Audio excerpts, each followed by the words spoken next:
Welcome to Making Sense, supported by our lovely friends at Kiwi Bank. I'm Frances Cook, an independent financial journalist and fellow financial freedom seeker who makes money simple for you. We've all seen it, the insane butter prices, olive oil requiring a second mortgage, and don't get me started if you like to eat meat. Food, wildly expensive. And that's one of those categories that can throw your entire budget out of whack. There's a balance here though. There are some things that we can do as individuals to try to take control of the situation now. And there's also the wider context where, frankly, the people in charge of the country should be doing something about this. So, what can we take control of? Where do we push for wider change? And how do we get some treats without going totally broke? Making Sense is on a mission to make money simple, and I just couldn't do that without the support of Kiwi Bank. It's really important to me to only work with companies that understand that mission. And for Kiwi Bank, their purpose is to help Kiwi and Aotearoa be better off. So bringing you real stories of different approaches to finance is one of the ways they're making a difference to the lives of their customers. This is making Kiwi better off. This is Kiwi. All right, welcome in, Chef Alice Taylor.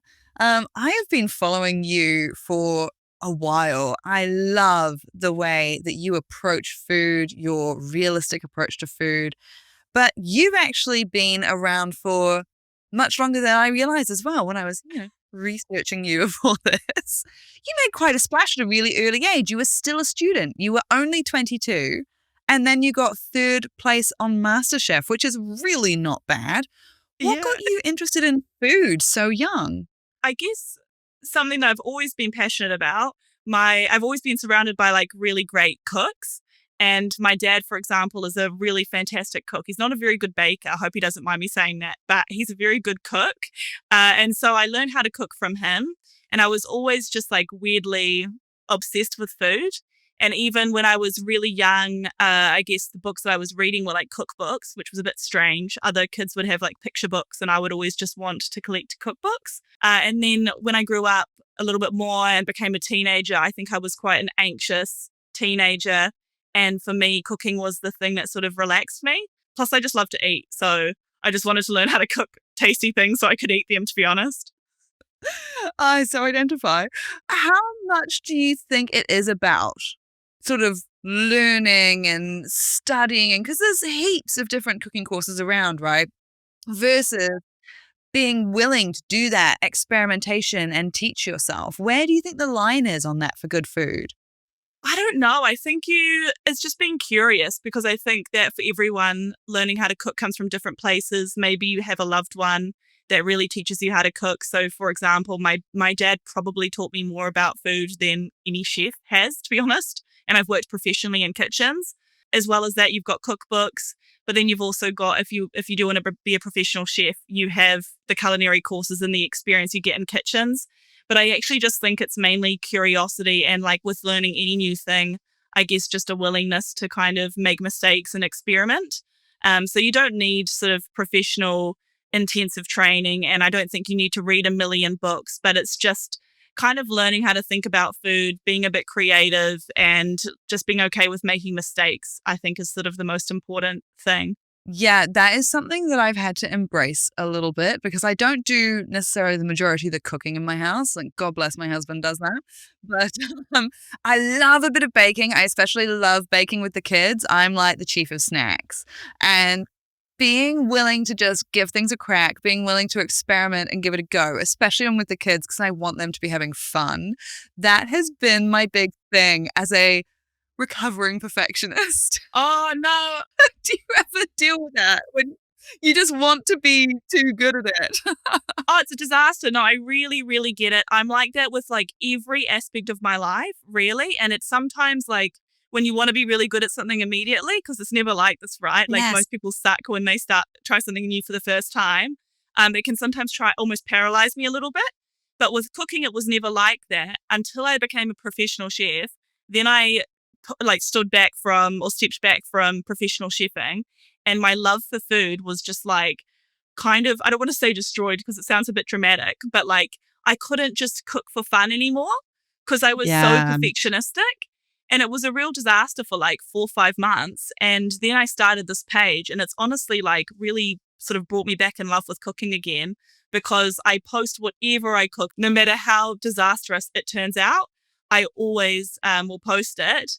And I've learned to sort of enjoy cooking again. So I get what you mean. It's the perfectionist in us, but you've just got to put it aside when you're in the kitchen and just get a bit creative.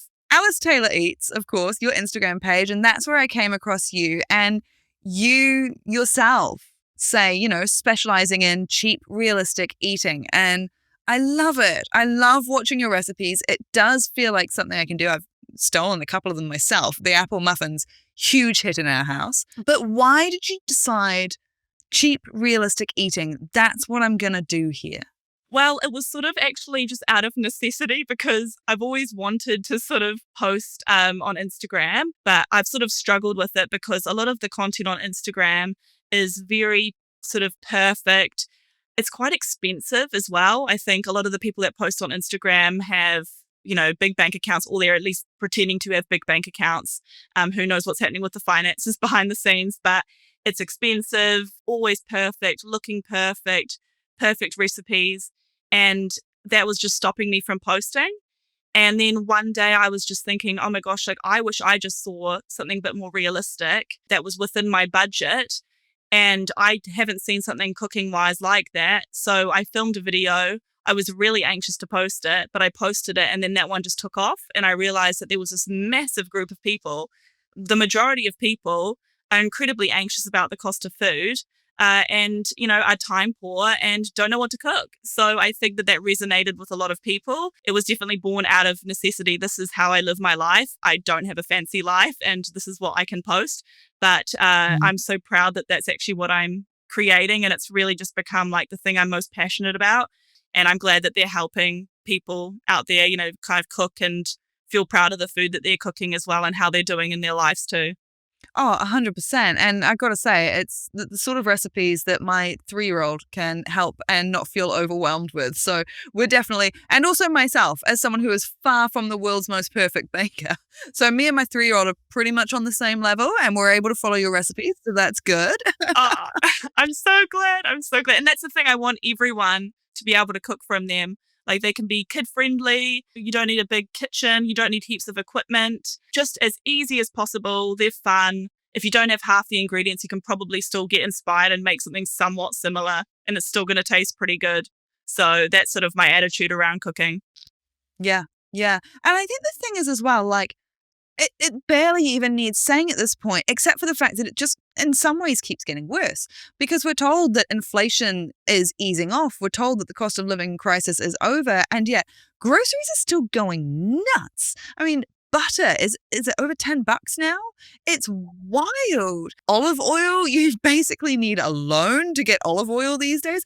I was looking at the olive oil prices, and I was like, literally the cheap supermarket brand olive oil was not that much different from the organic virgin stuff, because the baseline price was so high that the percentage difference between them was by now really small. And I was like, that's kind of wild that the super duper fancy one is now like not that big of a deal, because it's all insanely expensive.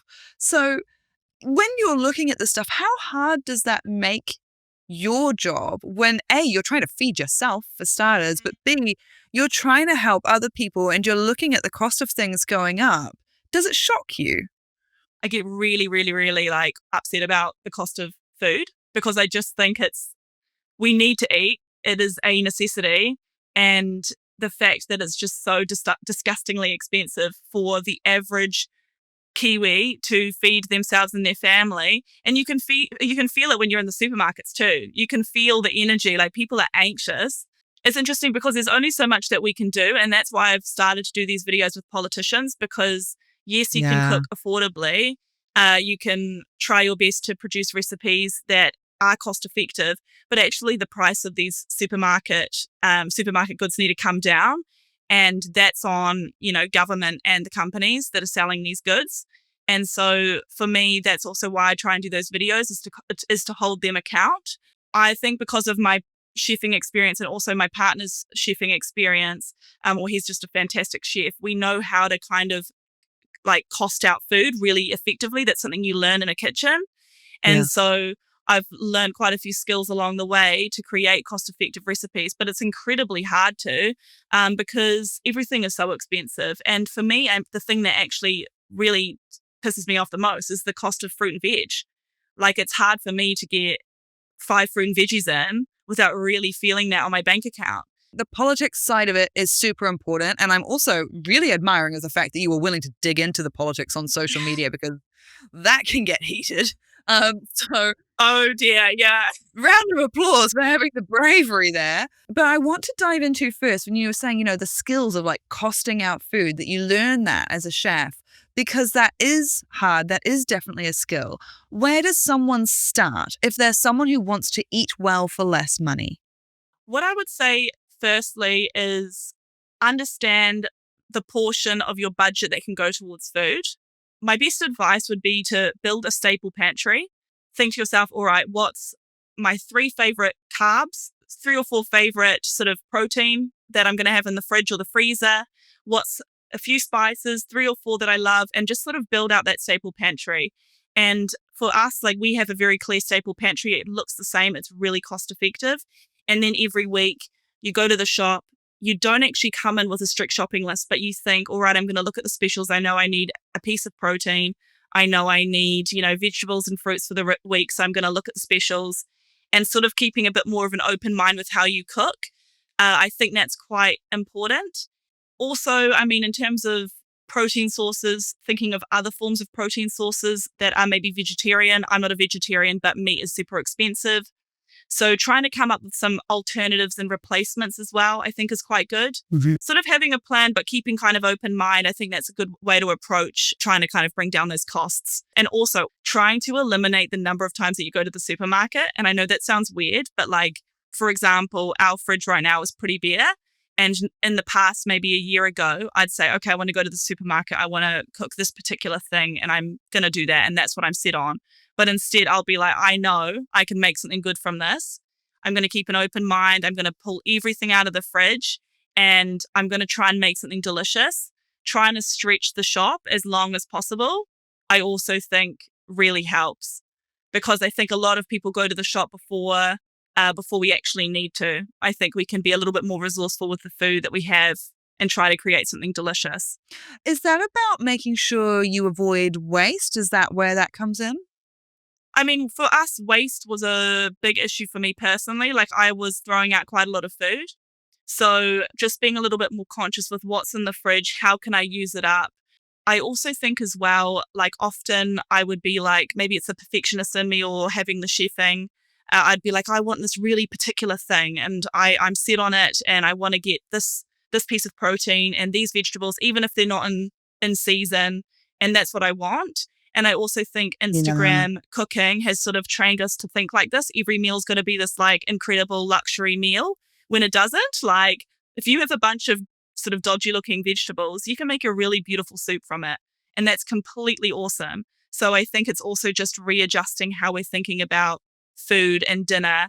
It doesn't have to be this amazing sort of Instagrammable dinner every single night, but it's actually just using what we have and making something great from it. And I like what you're saying as well about the staples and things in terms of 3 favorite carbs, 3 favorite spices, all that sort of stuff.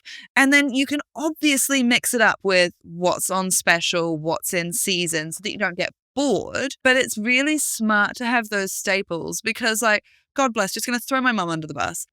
She, for a while, right before she retired, she moved to Australia to do like a little bit of extra work, earn some extra cash, get it in the bank before retirement. Great plan. Went really well for her. But that also meant she was like clearing out her house. And so I went through her pantry and was like, steal. But there was stuff in there that literally had an expiry on it 5 years ago. Yeah. And it had been sitting in there, not being used. Oh, we've all been there, for sure. And like spices, sauces, all those sorts of like extra things, the flavory things can actually get really expensive and you cannot realize that you're stacking up on those, right? Oh, yeah.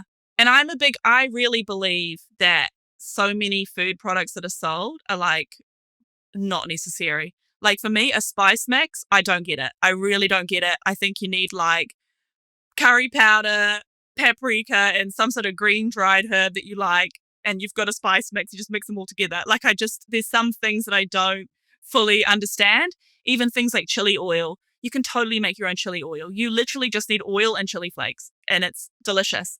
And so it's sort of just, I think that even now supermarkets are trying to sell you, you need this thing for this specific purpose for this specific day, and you have to get it. No, you don't really. You just need, 2 or 3 spices that you love, a couple of sauces that you really like, and some sort of grains that are great, and just mixing them up. And I think that it's just changing the way that you think about things. Because even like recipes, for example, I produce a lot of recipes, but I hope that people understand there's no need to follow my recipes like to the T. Just use what you have. It's completely fine. If you have this oil, that's great. A different oil, that's fine. It's just understanding that you don't need specific things for every single different day and every single different recipe. I think that's quite a good way of thinking about food. It helps you sort of cut down on the food costs and what you have in your pantry. Well, on that as well, what you're saying there about keeping it simple, absolutely love it. What about if you are wanting specific things like the chili oil or whatever?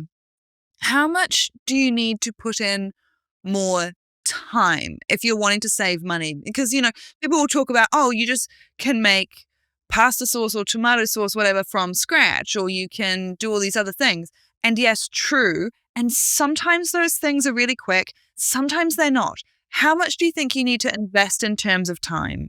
I mean, it depends. I think you've probably seen some of my rants about time poorness and me getting very upset with people that say, you need to spend, 1,000,000 hours a day and you'll save more money, when I have a full-time job and work outside of work. Time is a luxury, and it's about, I guess, actually balancing out what things can you make that I have time for. So, for example, a chili oil we always make from scratch. It's 5 minutes of prep. That's it. It's done. It actually takes technically less time to go out, buy it, and bring it back.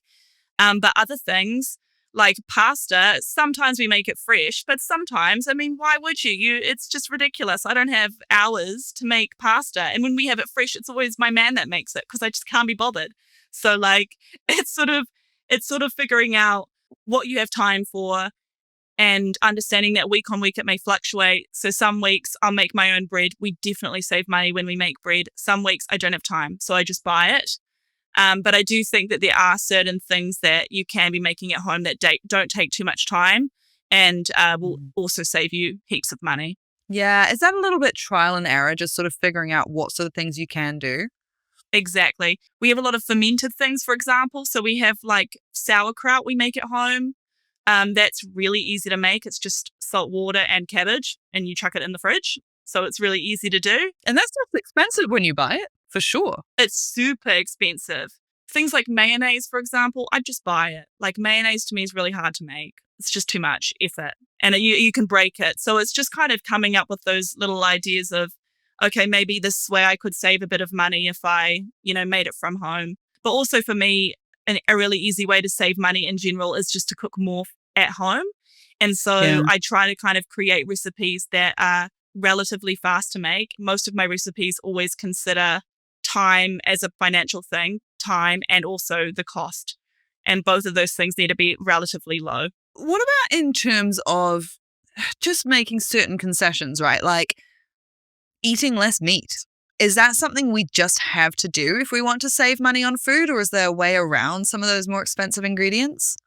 I'd say yes and no. I would say that definitely meat is crazy expensive. I really feel it when we buy it. And so I love meat. I don't have any dietary sort of restrictions, but I definitely have had more vegetarian meals. And I also think that's great too. I eat more vegetables. I know for me, vegetables is the thing that always is first to go just because I love carbs and meat. So it's probably good for me. But in terms of saving money, I do think cutting down on some meat meals is actually a really good way to do it. But also sort of finding things that you can bulk the meat out with. So can you add beans or legumes? That's also a really great way to stretch the meat kind of further. And then another thing that I'd suggest as well is cuts of meat, which I think Kiwis have a thing about. I really do think this, because we're a bit picky about what cuts of meat we like. For example, like chicken drumsticks are so cheap, and I will always buy chicken drumsticks. But I feel like no one buys them. Or maybe I'm just going crazy. Maybe they do. But I feel like everyone wants to buy chicken breasts when you can buy chicken drumsticks. They're more delicious and they're far cheaper. And then the other thing that you can do is start to break down meat as well. So buying the whole chicken, breaking it into parts, using the bones, you make a stock from it. You can use the chicken breasts, in a sort of, I guess, like a Japanese curry or something. And then you can use the other meat in other parts. So often, like my partner, he'll buy a big piece of meat and then he'll break it all down, separate the parts out, and then we'll cook several nights with it. And that saves us money as well. How much do you need to learn to do that? Because I wouldn't necessarily know. Like if I bought a chook from the butcher or whatever, I wouldn't necessarily know where to start with that.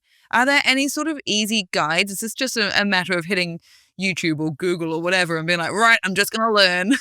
Well, I think I've actually thought about this, and maybe I need to do some videos about how we do this.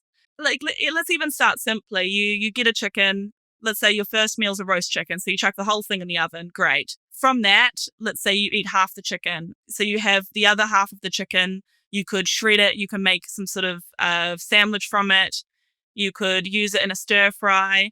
And then the bones, you could take all the bones, put some aromatics and some water in a big pot with the bones, boil it, you have a stock. So maybe you can make a noodle soup from it with no like actual chicken bits, but just the flavor from the bones. So that's like 3 meals. And all you've done is just thrown the chicken in the oven. Oh, I'm down for it. Yeah, it's not as sort of difficult as it seems. I think that there's this like misconception that buying big pieces of meat is like really hard. But even if you just take like the whole lamb leg, roast it, then you can you can shred it all up, and then you've got potentially 3 meals from it, depending of how many people are in your family. So, and if you could, I'm just going to put in my own request here. If you could do a bone broth sort of thing, that would be so great. Because I'm super down for like buying those chunks of meat that have still got the bones in them. Then I never know what to do with them. It's like this big, heavy bit of bone that you've technically paid for. Bone broth is insanely expensive, and I'm just like, I'm sure this is doable, but like I'm just feeling the overwhelm. So I'm just going to put that request in while we're talking. Absolutely. I'll put it on my list to do this week. But really, that's like one of the things where I look at it in the supermarket and I'm just like, oh my gosh, no. Like it's literally just bones boiled with water. Yeah. And you're going to save Lord knows how much money. I've looked. Some of those little like pouches of bone broth are $15. That's so much money. They're definitely like health washing it or whatever. Oh yeah, there's a lot of that stuff. Oh my gosh, don't even get me started on some of that health washing, like for food and supplements and drinks, like draining people's bank accounts as well. Mm-hmm. And a lot of, I think for me, like I'm no nutritionist, so I don't want to give any nutritional advice, but I honestly think if you've got some veggies and some meat and you cook at home, bravo, good job. That's my approach to health. So not that that's at all professional, but I think that there is some of that goes on, right? Like people are selling these products and it's, healthy, and it costs, you're paying for the healthy label, but you could just take a big bone and boil it and you've got bone broth. Sussed. Absolutely sussed. Life looks different for everyone. Maybe you're buying your first home, growing your whānau, dreaming of travel, or simply trying to stay on top of things. Kiwibank has the tools to help you manage your money your way. Find out more at kiwibank.co.nz. This is making Kiwi better off. This is Kiwi. On that as well, in terms of like the health washing issue, because that is something I have really noticed. If they're selling it to you as like a healthy alternative, you're immediately probably paying double. And I really feel for people. This is a bit of a personal thing. People who have food allergies, because my household, without, intruding on my family's privacy, my household has a lot of allergies in it, and they're all, diagnosed, and it's a pain in the butt because I can eat everything. And yet between the various other people in my house, we have a gluten problem, we have a dairy problem, we have a soy problem, we have an egg problem. By the time I'm done avoiding all of those, pain in the butt. And a lot of those, even just gluten-free bread or whatever, that sort of stuff is so expensive. You're paying so much money. How is there ways around the food allergy issue without getting these really expensive replacement foods? Or is it just, if you've got certain allergies, if you've got certain sensitivities, you're going to be paying a little bit more? I learned a lot about this when I was chefing because we would deal with allergies every single day. And of course, like restaurants are really adamant on making sure that you're, creating cost effective food and you're keeping those profit margins, right? And for me, when I was working in a kitchen, I was really surprised by the fact that these replacements were actually really easy and they weren't anything special. We weren't getting in anything special. So when I tried to create sort of allergy friendly cakes, for example, like the cost of living crisis cake, it's like just trying to basically use the ingredients that I have on board already that are pretty normal. They're easily accessible. And there is ways to do it. I'm no expert in sort of allergy replacements, but for example, like if you've got an egg allergy, a grated like Granny Smith apple is the perfect egg replacement. And I'm assuming it's cheaper, and depending on the season, it's cheaper than an egg, especially now that eggs are like gold. But yeah, like you've got options like that are really easy. Or if you're dairy free, you don't need this really fancy dairy free sort of butter replacement. You just need like oil, whatever one you're comfortable with, but that's completely fine. Or coconut cream is completely fine. I think that there are things that are more expensive. For example, gluten-free cakes do tend to be more expensive because you've got gluten-free flour and then you've got ground almonds, which are quite pricey. But again, when I try to make a gluten-free cake, for example, if I'm using ground almonds, I'll try and pull the cost down with less eggs and less butter. So it's also just trying to think about the other factors that are playing and seeing if you can bring the prices down. But I do think my personal opinion is that there is a lot of bullshit products that are sort of marketed, healthy, wellness, this is what you need if you've got this health situation. And I sometimes think you just need a Granny Smith apple or other affordable replacements.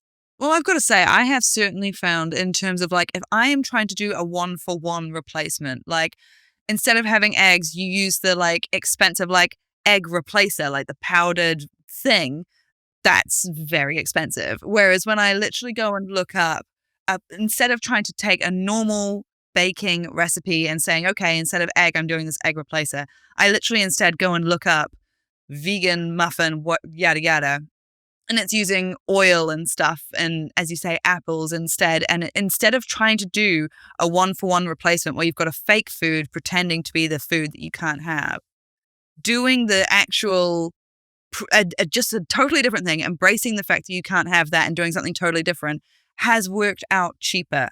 Trying to have fake foods, pretending to be those foods, that's been the killer for me in terms of that's just not in the budget. Oh, for sure, for sure. And I think like even you've got, vegan sausages and stuff, which if you have the budget, great. Like they're delicious. I've tried vegan sausages. I actually really like them. They're yum, but very expensive. Yeah, exactly. So sometimes, you've got other forms of protein like legumes or tofu that are just by nature wonderfully vegetarian or vegan, and they are more affordable. So I do think that the meat replacements or the sort of, how do you say, like textbook replacement product can be more expensive. You mentioned before about the political side of this, and I think that's a really important point because what we've talked about so far is the strategies, the things you could do as an individual. And I do think it's really important to talk about those things and to empower people to make the decisions that they can make. But we also at the same time don't want to ignore that we're not making these decisions in a vacuum, that we're making imperfect choices in an imperfect world. And it is just insanely expensive to eat right now. And that is hard for people. So I saw the series that you did and I thought it was so interesting. A lot of online creators shy away from politics because it gets heated. Nobody wants to deal with their comment section going absolutely AWOL, and yet you went for it. You did a series talking to the leaders of New Zealand's political parties about the cost of living and their thoughts on it and asking them for their solutions. What did you think of their responses? Do you think our politicians understand how hard it is out there? Oh, that's a tricky one. Well, I mean, I guess I firstly want to say that it was quite difficult for me to sort of incorporate politics into my Instagram account because it does come with a lot of noise. Some of it's great, and then some of it's pretty intense. And Yeah. yeah, for the most part, it was really, really positive. But for me, if I'm sort of trying to create cost-effective food, there's this just big elephant in the room for me, which is just that it's almost impossible to do it. And I think that without that conversation being had and acknowledging, hey guys, this is actually just happening in a situation where it's just incredibly hard for the ordinary person to be able to feed themselves, I don't think that I'd feel so good about it, if that makes sense. So it was really important for me to bring that up and be like, some of this is completely out of our control. Like, we are trying our best and it is still a struggle. And I had this sort of platform which was having these conversations just from people messaging me. I was really thrilled that I was able to start that series for that reason, and I'll continue to make these videos and hold politicians to account. In terms of whether or not I'm happy with their responses, for me, it's a tricky one to answer because I try to put aside like my personal political opinions, and try and keep it as sort of neutral as possible, and that is intentional. Because what I want to be able to do is kind of create a space where they can answer the question as openly and honestly as possible, and basically anyone in the comments can share how they feel. But my personal opinion is that the price of supermarket goods has been going out of control for several years. And until I go to a supermarket and I either see prices come down or more money in my wallet to spend on those supermarket goods, or both, we have a significant problem. So it's not been resolved, in my opinion. I really hope that it's resolved.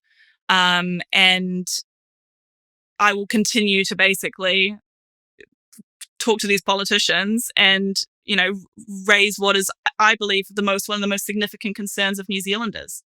I just don't think it's fair or right that most Kiwis, can't comfortably and happily feed their families. I'm just like, how did we get to this place? I remember being asked like, oh, what's, some tips that you would give for people to save money? I really also want to stress that it's actually just really hard to do it. Like, it's not actually, if you're trying your best and you're still struggling like me to actually save and eat well and have a little bit of savings as well, so you can buy a home in the future. It's actually not all of it's in our control.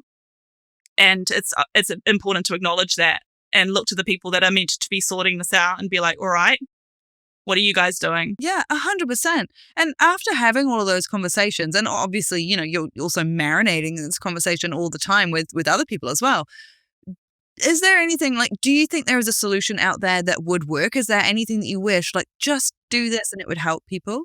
I think that whatever's happening at the moment clearly isn't working. And I am a big advocate for bringing in more competition into supermarkets. So that is something that I have talked openly about. There needs to be more competition. How that looks, I don't know, because you've got situations where, for example, there has been attempted, third entrants into the supermarket that haven't been able to succeed. And I think that one of the things that we haven't unpacked, and I don't know why, is the reason behind that. So why wasn't that possible? I think that if we brought in a third entrant, it would help the situation a lot because there would be more competition, which by nature would hopefully sort of settle prices down.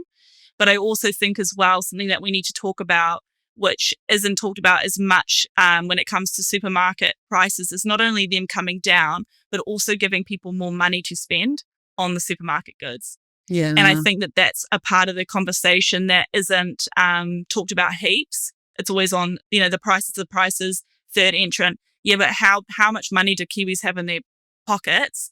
And is the average salary of a Kiwi, actually enough to spend at a supermarket and build a life, for their future? So that's the other part that I think needs to be addressed. Not only bringing those prices down, but actually making sure Kiwis have enough money and more money to spend on it. Yeah. It's this wild thing that we talk about so openly. Oh, New Zealand is a low wage economy, and everyone just says it like, oh, well, that's just how it is. And I'm kind of like, well, what are we gonna do about that? Like, I know that it's a big problem to solve. I'm aware that you can't turn the ship around overnight, but are we doing anything to fix that? Doesn't really feel like it. Yeah, that's that. For me, that's one of the key things is if you are living in a country or in a city which is really expensive, then the wages need to keep up with it. And to me, I don't think that's a particularly controversial opinion. I think that's quite a simple, sort of basic, kind of thing to consider. But I don't think that it's talked about as much in politics as not only the prices coming down, but also making sure that the wages are keeping up. And so, a solution to both of those sort of problems is what I'd be looking for.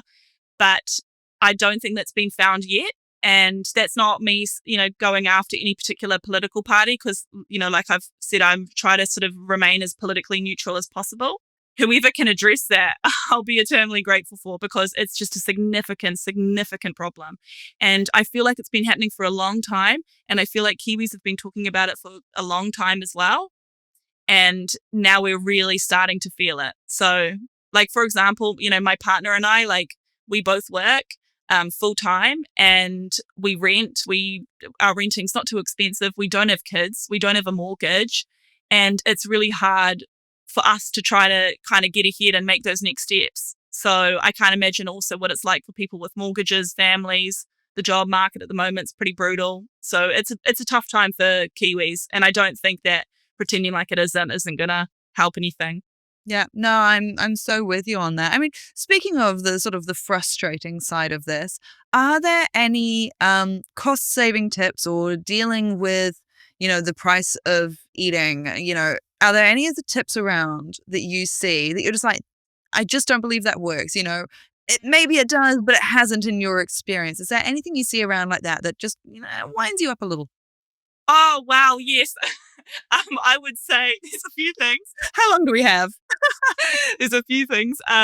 For me, I mean, we've sort of touched on this earlier, this concept of doing everything from scratch, grow all of your vegetables, harvest them all, have a bloomin' cow out the back or something, and, grow everything from scratch. I don't have time. So I think sort of the advice that requires enormous amounts of time are clearly not going to work for a lot of people that are just working their jobs to stay afloat. I was going to say working their 9 to 5, but I mean, for example, I was a chef and I was working far longer hours than a 9 to 5, a few years ago. So a 9 to 5 actually is also quite nice sometimes, but some people have even less time.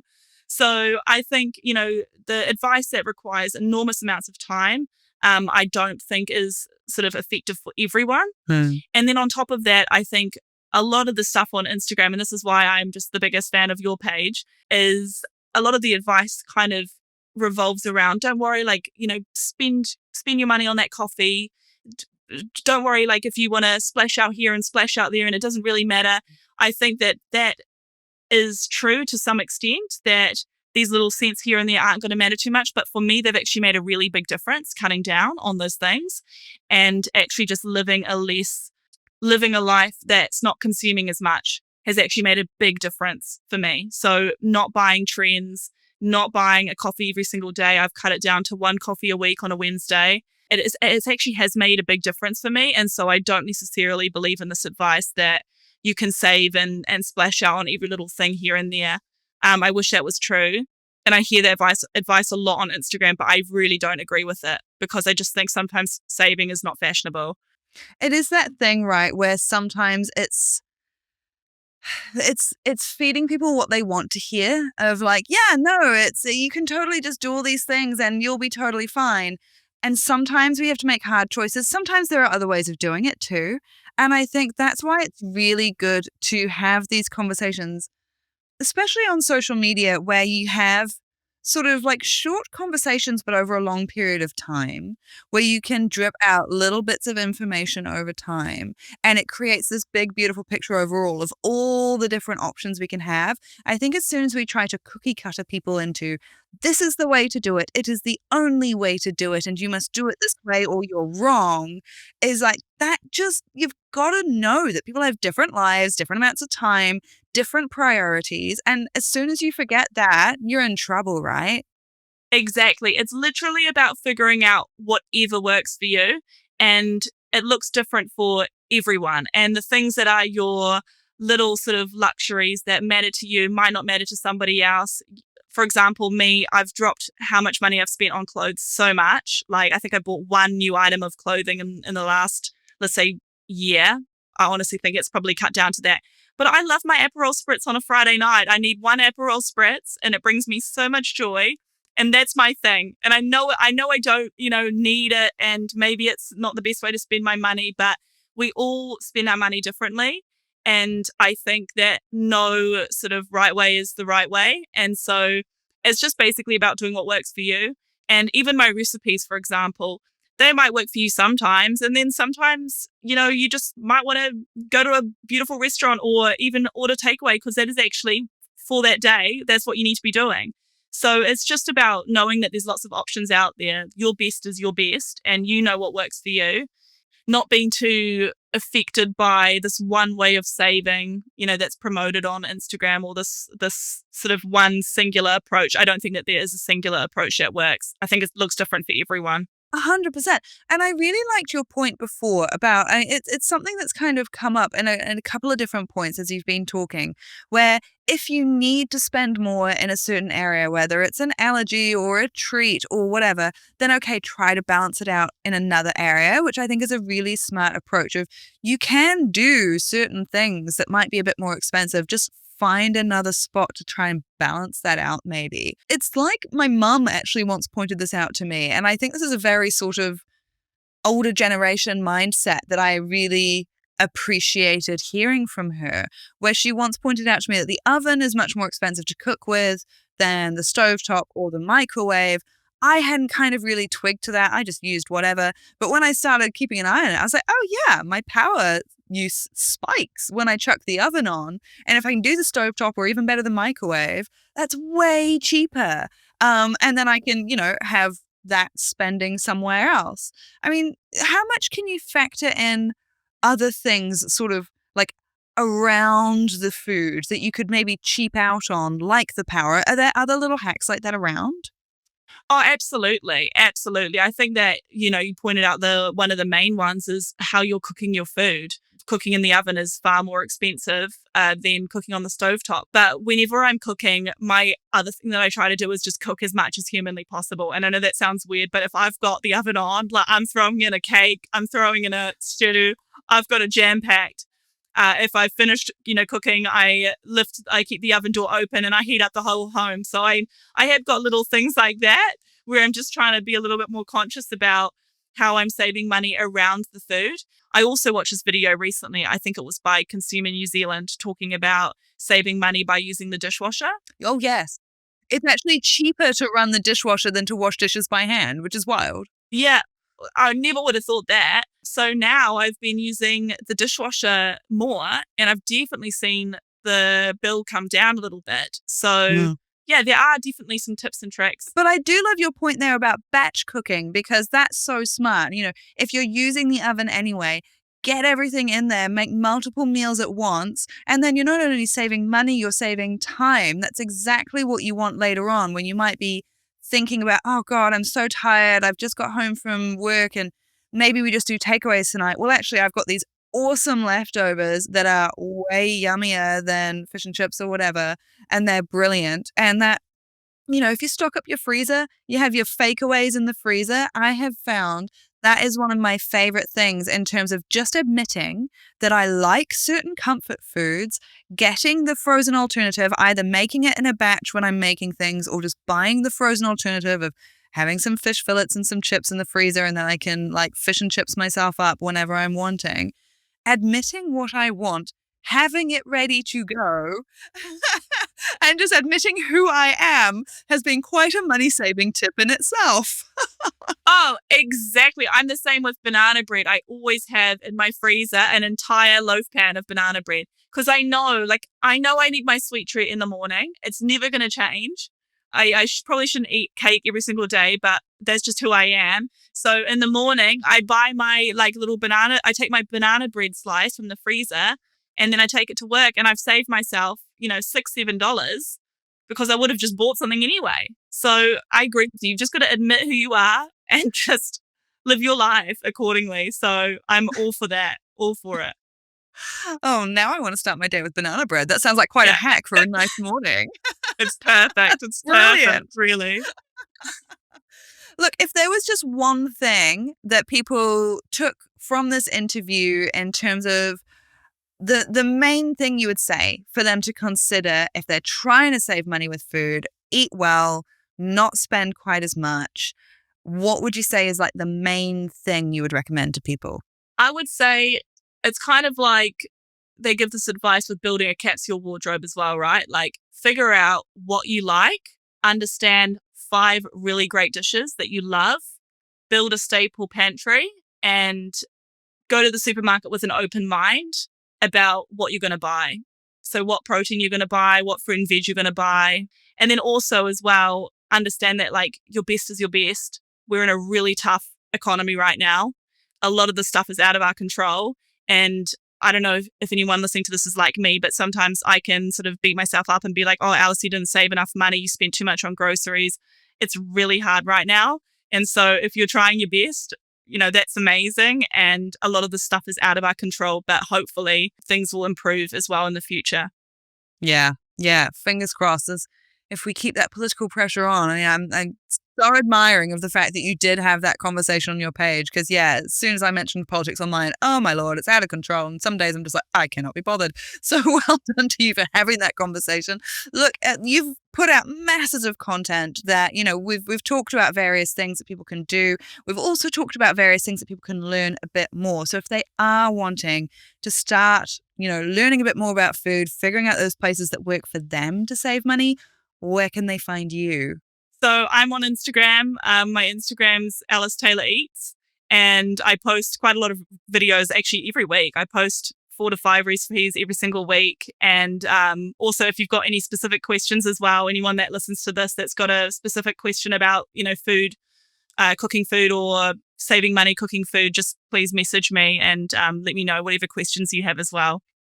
Yeah, absolutely. And true and genuine endorsement from me. I love following your page.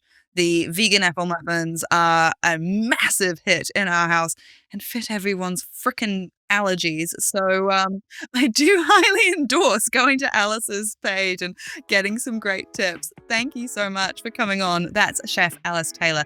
Now, if this episode was helpful to you, then don't forget to hit subscribe first of all, but also send it to a friend because we're all struggling with the cost of living. We all love our food, so let's help each other out, get those tips and tricks that make life a little bit easier. Until next time, have a great day.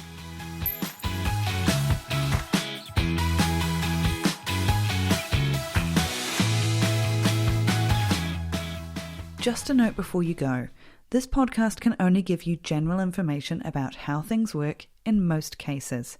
It's not individual financial advice. We're all different, so some of this might not apply to your specific situation. Take what works for you, ignore the rest. If you're after individual financial advice, a financial advisor is always the best bet.